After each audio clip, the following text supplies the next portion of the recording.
Voilà, en espérance que vous êtes tous bien portants. En ce qui me concerne, ça va. Et donc aujourd'hui, j'aimerais parler à ceux-là qui font de la publicité en ligne, mais plus précisément à ceux-là qui font de la vente en ligne. Ceux-là qui vendent des articles. Et généralement appelé l'e-commerce. Vous voyez ce que je veux dire? Si vous vendez des chemises, si vous vendez des... peu importe la nature des articles, mais si vous faites de la vente en ligne, ceci vous concerne. Et donc aujourd'hui, je vais parler, je n'aimerais pas utiliser ici les termes danger. J'aimerais plus utiliser les termes inconvénients. Je vais vous parler de deux inconvénients majeurs. Deux inconvénients majeurs à ne pas afficher les prix lorsque vous faites de la vente en ligne. Donc le tout premier inconvénient, c'est que vous allez perdre de l'argent. Vous allez perdre votre budget en marketing. Vous allez perdre vraiment de l'argent. Et donc du coup, il faudra savoir que lorsque vous n'affichez pas de la publicité et lorsque vous n'affichez pas les prix dans vos publicités, pour ceux-là qui font de la vente en ligne, vous perdez de l'argent. Je m'explique. Lorsque vous créez une publicité et que vous le mettez en ligne, sans prix, les personnes intéressées via votre audience cible vont venir dans les commentaires de la publicité pour pouvoir demander c'est quoi les prix. Et lorsqu'ils demandent c'est quoi les prix, généralement vous venez et puis vous le dites, allez sur WhatsApp, vous les redirigez sur WhatsApp pour qu'à ce qu'ils puissent avoir toutes les informations qu'ils voudront. Puisque l'objectif poursuivi est celui de générer des prospects.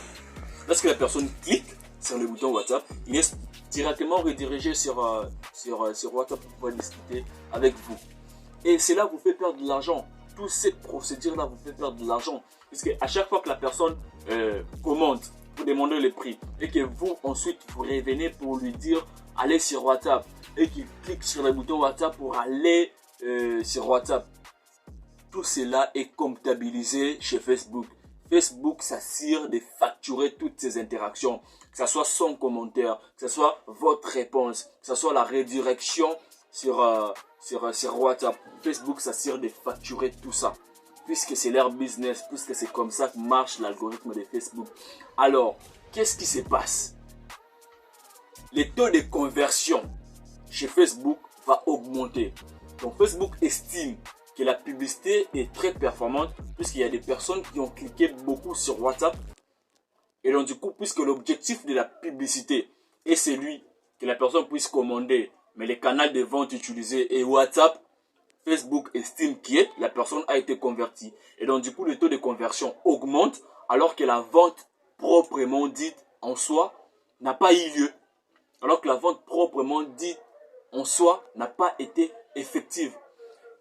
Par contre, si vous affichez les prix dans vos publicités, cela va vous permettre à optimiser vos publicités, à optimiser vos coûts de conversion, vos taux de conversion ou soit vos coûts d'acquisition client en même temps. Et donc voilà, donc, vous n'aurez pas à perdre de l'argent dans vos campagnes puisqu'elles seront optimisées. Voilà. Le deuxième point, c'est que lorsque vous n'affichez pas les prix dans vos publicités, cela étouffe votre ciblage, votre audience cible et impacte négativement sur la qualité de cette dernière. Je m'explique. Vous mettez une publicité en ligne. Nous sommes toujours dans le cas de ceux-là qui font de l'e-commerce, comme je l'avais dit au départ. Donc du coup, vous faisiez de la publicité en ligne. Vous lancez une publicité. Même si vous avez très bien effectué votre ciblage dans la publicité, si vous n'affichez pas les prix, cela va impacter négativement sur la qualité de votre audience. Pourquoi? Parce que lorsque vous affichez les prix, les personnes susceptibles de pouvoir commander, les prospects, vont se sentir plus à l'aise de cliquer sur les boutons WhatsApp et passer leur commande. Par contre, lorsque vous n'affichez pas les prix, les personnes qui ne savent pas que cette publicité-là leur est adressée, qui sont peut-être intéressés par l'article, mais en termes de prix, ils ne sont pas peut-être...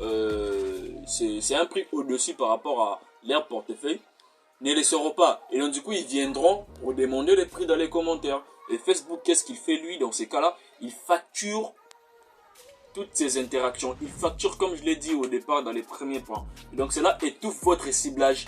Au lieu qu'à ce que la publicité soit adressée à un type de personnes soit la publicité puisse manifester de l'intérêt auprès d'un type de personnes quelconque, d'une catégorie de personnes, s'affichera par contre dans ces cas-ci à tout le monde. Et vous savez que celui qui vise tout le monde ne vise personne. Et donc même si vous avez très bien fait votre ciblage et que vous ne mettez pas les prix, les personnes qui verront cette publicité, s'ils ne commandent pas, ils demandent des prix et que vous lui dites d'aller sur WhatsApp, il clique sur le bouton WhatsApp, il trouve que le prix est au-dessus par rapport à ses moyens, il va ça pour toi commander. C'est vous qui perdez, c'est votre budget en marketing qui se volatilise juste comme ça. Pourquoi? Parce que Facebook va facturer ça. Et donc voilà, c'est ce que je voulais partager avec vous aujourd'hui en rapport avec les prix dans le secteur de l'e-commerce. Donc comprenez qu'il faut afficher les prix pour pouvoir optimiser vos publicités en ligne. C'est très important. Voilà, des bonnes choses à vous. C'était Jodil Chabi, votre spécialiste en marketing digital et stratégie de communication.